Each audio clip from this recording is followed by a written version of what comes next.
Chapter-7. For 5 days, the French attacked the British at Fort William Henry. General Webb's men didn't come. It was too dangerous, and Colonel Munro's men had to fight without them. Hawkeye went to Fort Edward and spoke to General Webb. On the way back, the French caught him.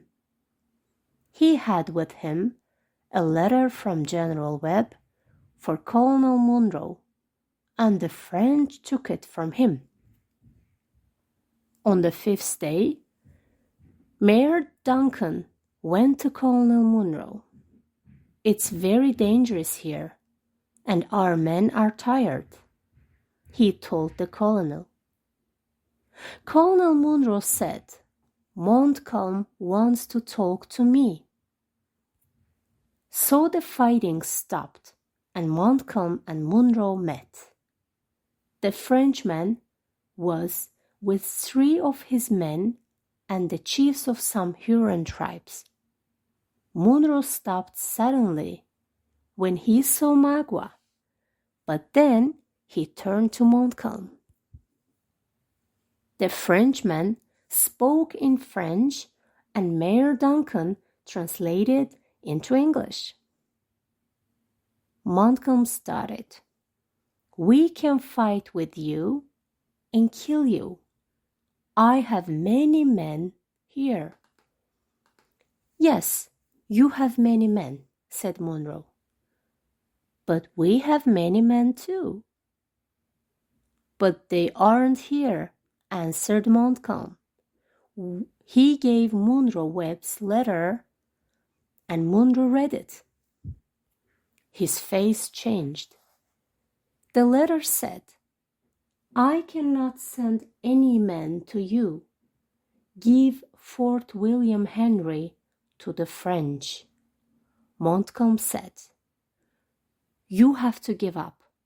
Take your men and guns and go back to England. Then we won't fight you. The French and the British will be friends." The old colonel had to give up. Sadly, he came back to his fort and told his men, "We have to leave Fort William Henry in the morning." The next morning, Munro and his men left the fort. There were about 3,000 men. Some were sick, and they walked slowly behind the other men. There were some women and children, and they walked behind everybody. Munro looked tired and old.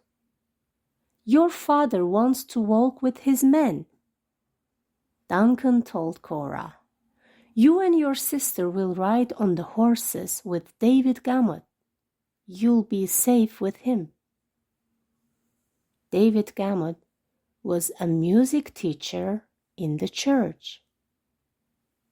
Cora and Alice liked him because he was a good man. The French arrived at the fort and watched the British. The British walked out of the fort and went down the road. Suddenly, Cora saw Magua. There was hatred in his eyes, but he didn't move. Then, suddenly he made a famous Indian war cry. More than 2,000 wild and angry Hurons ran out of the woods with knives and tomahawks. In minutes, hundreds of the British men, women, and children were dead. The British tried to fight, but the attack was sudden. Munro quickly got on a horse because he wanted to see Montcalm. only Montcalm could stop the Hurons. Magua's dark eyes looked for Colonel Monro. He wanted to scalp him. Elise saw her father and cried loudly, "Father, we're here. Come to us, Father, or we'll die." Monro looked at his daughters, but he couldn't help them. Elise fell on the ground. Gamut said, "Let's go. Come with me." "You can't save us," cried Cora. Gamut began to sing. An Indian came up behind them and held up his knife. He wanted to scalp Gamut and the girls, but he heard Gamut's song and stopped. "This man is not afraid," thought the Indian. "I won't kill him now. I'll come for him later." And he ran away. Then suddenly Magua came.